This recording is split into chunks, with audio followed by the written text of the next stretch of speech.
काकचेष्टा वकोध्यानम स्वानिद्रा तथैवच अल्पहारी गृहतागी विद्यार्थी पंचलक्षण. Jai Jagat, dear audience, I am Udyan Shandilya, the video editor of The Voices. In this episode of The Voices, we have Shah Umar taking the podcast of Anant Agarwal, a JEE Advanced qualifier, and Yuvraj Mishra, a JEE Mains and NEET qualifier. In total, from CMS Rajajipuram Campus 1, we have 5 students who have qualified JEE Advanced, 25 students who have qualified JEE Mains, and 36 students who have qualified NEET. We hope you like this informative podcast, so do watch from the starting till the end.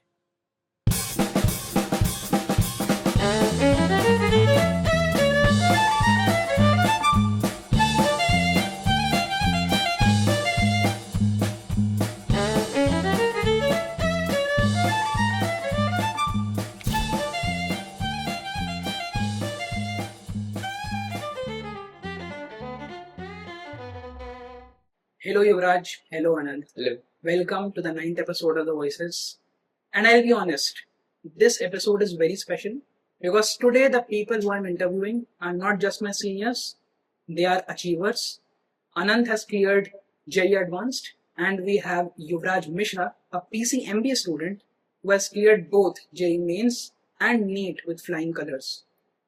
Do you both know that you guys have set a benchmark for us and you have raised the bar very high, and now you both are living inspirations for your juniors? Thank you, first of all. Thank you so much, Umar. And congratulations for your results as well. I feel great pride in being an inspiration for my juniors. Always I felt that there is something lacking that my seniors couldn't tell me. So I didn't want that to happen with my juniors, and also I made my parents proud, so feels great. I thank you first of all. It feels so content to be here, and I think yes, I would inspire all my juniors to crack one of the so-called toughest exam in the world, JEE Advanced. Okay, I would like to remind the audience that in our 8th podcast, the previous episode, we had Yuvraj Mishra as an aspirant. Today we have him as an achiever, and that too has cleared 2 examinations which are the toughest round the globe. Congratulations. Thank you And so much. now let's come to the main thing. PCM and obviously PCMB is something very hectic. People struggle to manage PCM and PCMB in their grades 11 and 12. And you guys have cleared the toughest examinations. So can you just brief us like what you guys used to do, which others can also do, and we could have many more achievers? So I took PCMB in class 11th and 12th, for my class 11th and 12th, because I wanted to pursue research in a certain field. The name is certain field in quantum mechanics, that is quantum biology, and it's something really insightful and informative and intriguing to study that. So it actually fascinated me. So I took PCMB, and it felt a bit hectic in the very starting, but I tried to manage it, and of course the teachers who helped me, my in charges who they put the classes, they changed the timetable specifically for me. That was really helpful, and I studied for 5 to 6 hours consistently daily. So it helped me to cover both biology and mathematics. For me, I took PCM as an interest in 11th, and I never felt that I was struggling with PCM as I was enjoying studying, and I feel like you should enjoy studying. You should not take it as a hectic task. Okay. Now, the most important question, which obviously the audience also wants to know. How do you feel when you sit in an examination? When you were sitting in the NEET examination, when you were sitting in the IIT JEE Advanced examination. So what was going on in your mind? And how did you guys maintain that calm, that composure, and were able to focus on that examination? Uh, so actually, my sister, she herself gave the examinations 3 years back. So I had a bit of experience. She had mentioned that you uh, don't sleep between 2 to 5. Just give your papers, practice daily. So exam was like there is a little bit of pressure when you come for the actual examinations. So I was a bit nervous, the adrenaline rushing, like for the paper. You are going to see the questions, the paper that will decide your life ahead. So it was a bit interesting thing, I would say, and that's it. I was ready for my paper, and there it. I think that the stress is common to all, and even toppers have it because they have the pressure to perform. And I would say that I had practiced a lot of mock tests for J Advanced and J Mains, so I was confident enough that I just need to solve these questions in the limited time, and I had my time management skills ready. So yes, Okay, so obviously you were in regular school, you were attending classes also, and you guys gave an excellent result in your board examination also. So how was that journey? How were you able to manage the board preparation along with the preparation of such tough competitive examinations? I think that the PCM in school is just a subset of JEE and NEET also. So if you are scoring well in PCM and JEE or NEET, then you can easily perform well in PCM in school. And as far as other subjects are concerned, you can study in it itself in the class, and then maybe just give it a few minutes and like before the exams. That's it. Totally agree with my friend. The board preparation is like a stepping stone. When you are preparing for national level examinations, the course is almost the same. So basically, you need to practice, revise, and that's it. You are good to go. And if we delve a little bit into this technicality, then the most common saying among everyone says this, that English is a hindrance, because when you are preparing for board examinations, then English is the subject on which you have to have your prime focus. Mm. So is that true? Yes, of course, because English is a compulsory subject and you need to perform well in it. But I would say that English is not so tough that you need to give it like 3 to 4 hours a day. It's not that tough.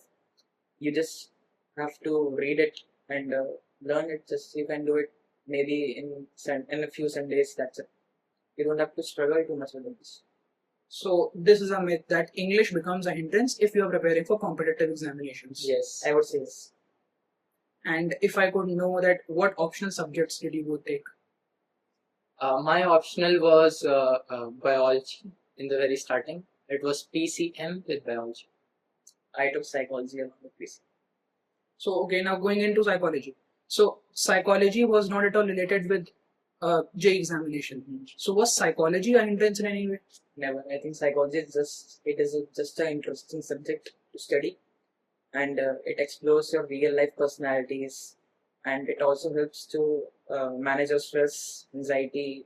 So it was helpful in my J prep. It was very relaxing to study psychology. And there's a common assumption that if a person is a J aspirant or a NEET aspirant, then it's all about studies. Sitting on a desk, there's a book in front of you, and you're solving equations, you are mugging things, you are continuously studying, and you are involved into books only. But when I see both of you, then both of you were involved in extra curriculars as well, and you both of you had a wholesome personality. You were an active participant of many debates, MUNs, and co-curriculars in general. So, how was that possible when your competitors were continuously engrossed in studies and you both were able to manage your profile as well as your academics?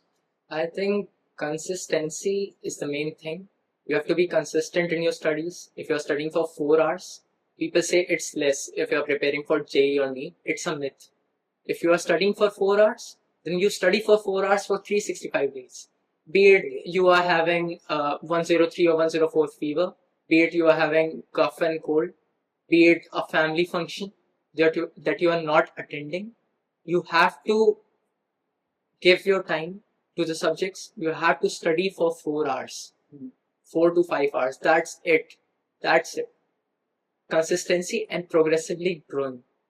I was progressively growing at the very end after my J2 attempt. After that, I had 1 month for NEET. So I gave mock test and it helped me quite a lot. So consistency is the main thing. Discipline, consistency comes with the discipline.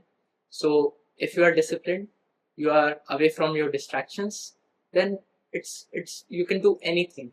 I was there in sports, I was there in GeoFest, Umar was also there in GeoFest, and we won trophies. I was there in a quiz. So that's it. I think that it is a myth that toppers study 14 to 15 hours a day. I mean, you don't have that much time. So, and you need to manage your mental health as well. So, 4 to 5 hours is very good. I would say give 1 or 2 hours to theory depending on the subject, like chemistry requires a little more time. But majorly give your time to question solving. And once you are solving questions, you will no longer see that how much hours I am studying. I never saw how many hours I was studying. That's So, and about extracurricular activities, I would say that just complete your homework and then do anything. That's Now I will tell you what inspired me to ask this question. So a few years back, TVF released a series, Quota Factory, and people enjoyed it a lot. It got a good IMDb rating. Have you both watched it? yes. So what's your take? Is it inspiring? Is it depressing? Have they over exaggerated JEE preparation? Or is it okay? Like it's good for entertainment, but not to be taken too seriously. Yes, I think it is good for entertainment and not to be taken too seriously. Okay. Uh, there are a lot of things, difficulties that aspirants face, but it's not like that. It's not too exaggerated a thing. Okay. You can always have that confidence that I can crack it, and you will do. If whatever you can think, that thing you can do. I think that the quota factory was 99% true, but for I think last 20 years, if I say about right now, only 50-40% would be correct. Because there are online resources right now, there are many good teachers, good faculties, good modules, good books to solve for JEE. There's a lot of mentorship going on for JEE. So I think no. Okay, so moving to the next question. Out of PCM, you had PCMB. What was your forte? And what was the subject which always troubled you throughout these 2 years of preparation? Okay, so my forte was physics as well as chemistry, and the subjects that troubled me the most were obviously mathematics and biology. They were my main subjects, but they troubled me.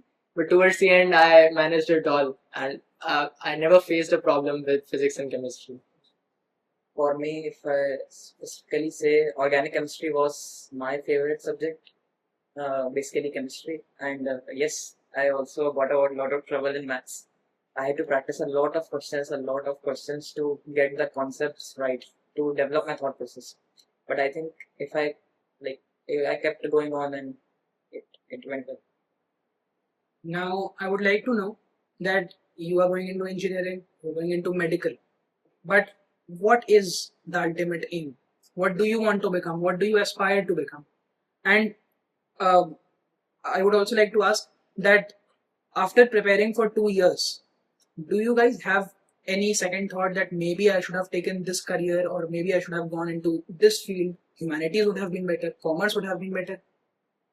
Okay, so the ultimate aim, I would say, I always, when I was scared, my teacher once asked me that, what do you aspire to become one day?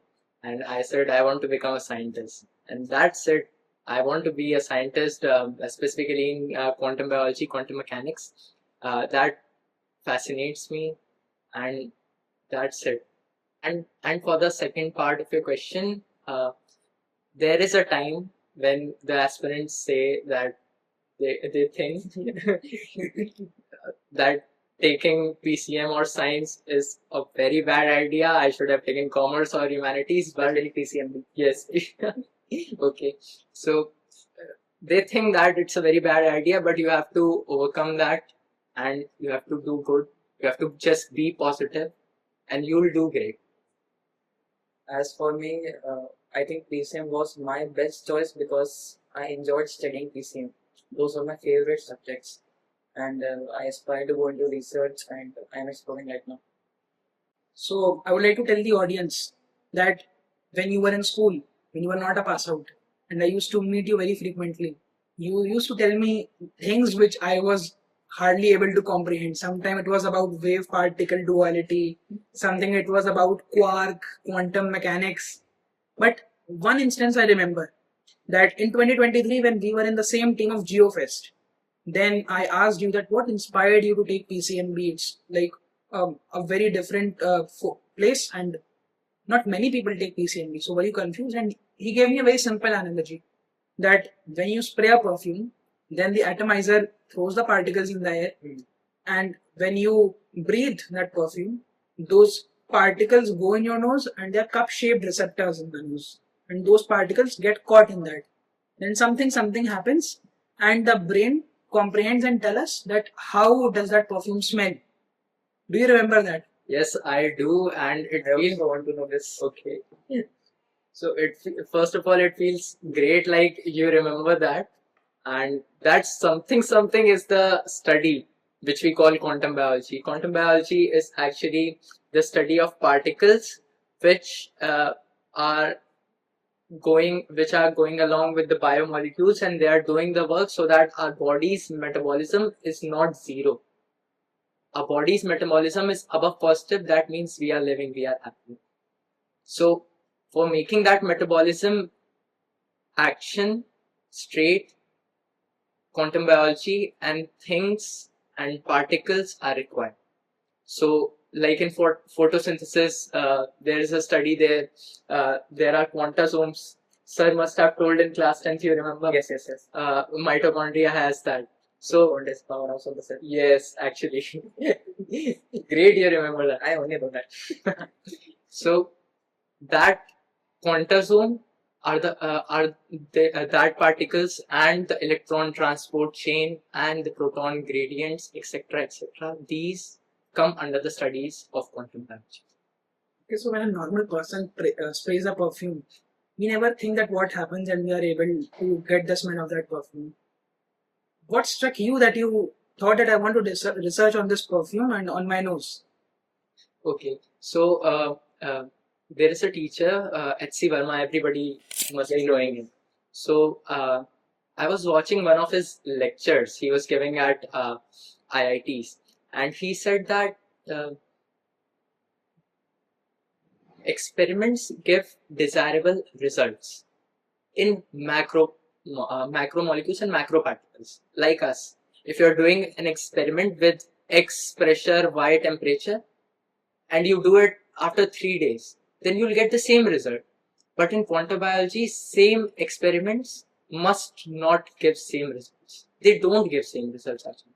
The results can differ apart, and that was the triggering point that I want to do something. I also want to study quantum biology, quantum mechanics to be specific. And then came that topic. I was web surfing and I came across quantum biology thing, and I was quite intrigued about that, and then I started reading, and there I got to know that about that example, that every smell, be it bad or good, there are particles that travel to your nose and the receptors and the electron chain, and that something happens.